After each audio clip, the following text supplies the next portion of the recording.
This will not be quick nor easy. But we must never forget, this is not a war of choice. This is a war of necessity. Those who attacked America on 9/11 are plotting to do so again. If left unchecked, the Taliban insurgency will mean an even larger safe haven from which al-Qaeda would plot to kill more Americans. So this is not only a war worth fighting, this is fundamental to the defense of our people. The president speaking to the VFW convention in Phoenix, Arizona today, talking about Afghanistan, the situation there as that country gets ready for national elections this Thursday. We're back with our panel. Steve, what about the situation there ahead of these elections? Some of the places in the south, the Pashtun areas, they're saying they're not even going to have ballot boxes because it's so dangerous. Yeah, I think there are two problems potentially that we're going to be looking at with the elections. One is security, and two is what might happen because people are concerned about security.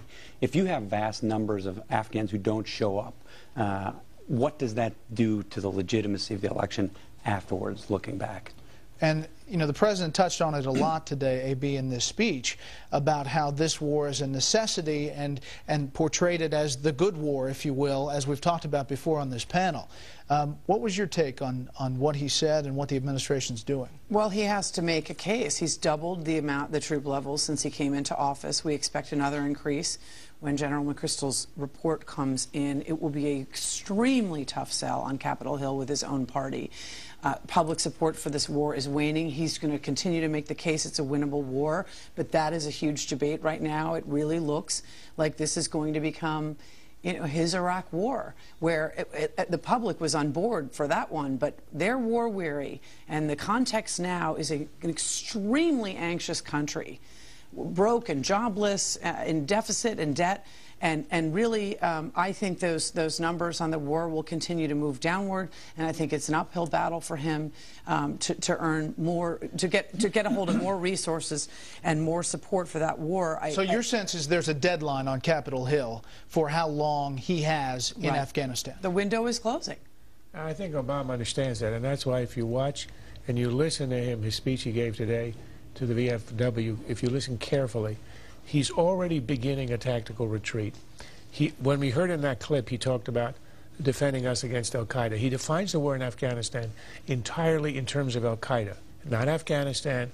And later in the speech, he talks about the reason that we're in Afghanistan is to decrease the area of Taliban control, thus decreasing the area in which al-Qaeda has freedom of action.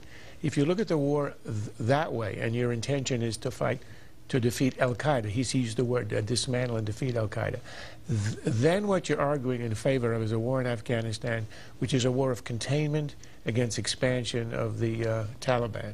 And that is a minimalist war, which he could sustain. Now, in a year, the Democrats in Congress will be in revolt, and he's going to have to defend even that minimalist war.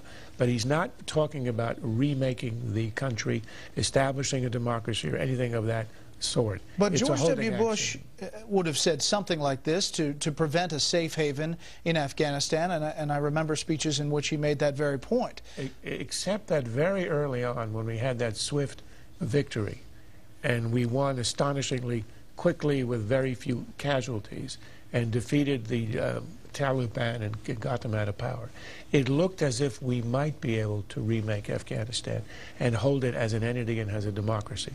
With the resurgence of the insurgency and its strength, we're beginning to understand this is not a country, unlike Iraq, that we can remake and put together. Iraq had been a country, Afghanistan never was. Steve, will he run into problems with what he has previously said about the Iraq war, overlaying on top of what he's facing in the Afghanistan war? Yeah, to a certain extent, I think he will. I mean, as you said, we've talked about Afghanistan being the good war. I think he runs into more problems with Afghanistan as Afghanistan. If he retreats now, it will look that like all of his campaign rhetoric was totally opportunistic, that he wanted to run as a national security candidate but didn't want to run on Iraq because he'd opposed it so strongly. And that will, I think, in retrospect, make him look very opportunistic if he tries to back out or even goes sort of halfway in Afghanistan now.